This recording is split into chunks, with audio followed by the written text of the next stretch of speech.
All right, so let's go ahead and wrap up our last and final segment for chapter 21, dealing with Zionism and anti-Semitism. So, as nationalism rises and spreads, especially in Eastern Europe and in Russia, we see a corresponding rise in anti-Semitism. Now, keep in mind, of course, that the Jewish people who have been living in Europe for hundreds of years have always maintained a small community within a larger Christian Europe. And when nationalism becomes more of a accepted idea in Europe, people start viewing each other as equals, right? Germans view Germans as equal. French people look at the French as equals. Russians look at Russians as equals. But within all these different nationalities, right, we see that still there's going to be small pockets of Jewish people. Now, in some places, like in Russia and in Eastern Europe, the Jewish people will be very easy to spot because most of the times they were forced to live in what we call the ghettos, right? Not the modern definition of ghetto, but the ghettos, right? Which was the neighborhoods where Jewish people were forced to live in European cities.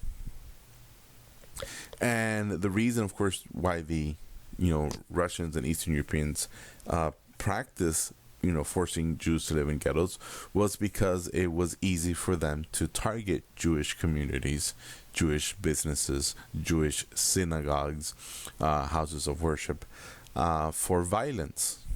And this is something known as pogroms.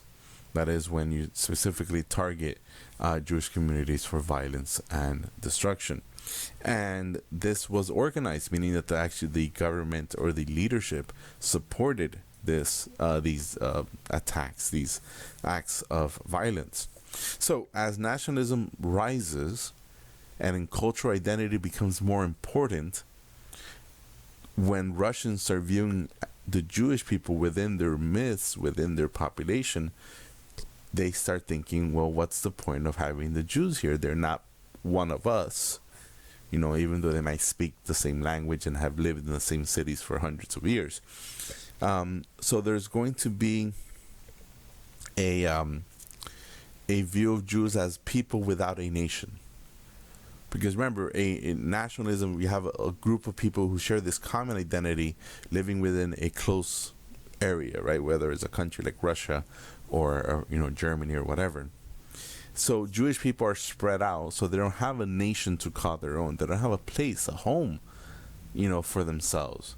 And because they're spread out, they make it easy, or it is made easy for people to use violence against them.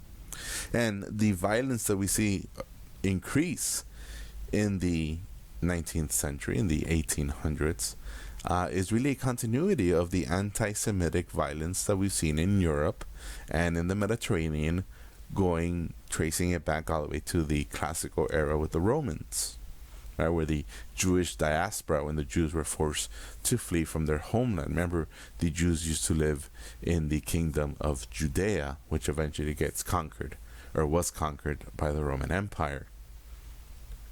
So what happens is a movement, an intellectual movement amongst Jewish people in Europe, and this becomes known as Zionism.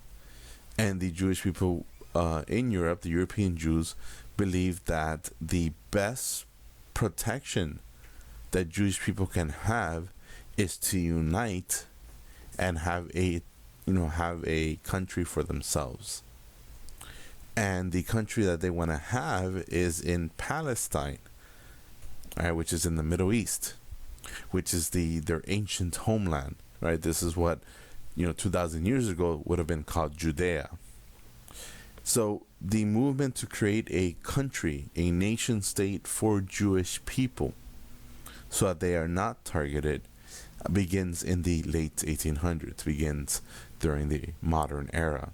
And eventually, by the mid 1900s, the mid 20th century, we're going to see the creation of this country, of this nation state that we now, of course, call Israel. So Jewish people are going to slowly start moving and migrating little by little in the late 1800s, throughout the early 1900s, and start moving towards Israel. But Israel will not be formed, will not be created until after the Second World War. All right, so that is it for our last and final segment. Thanks for watching.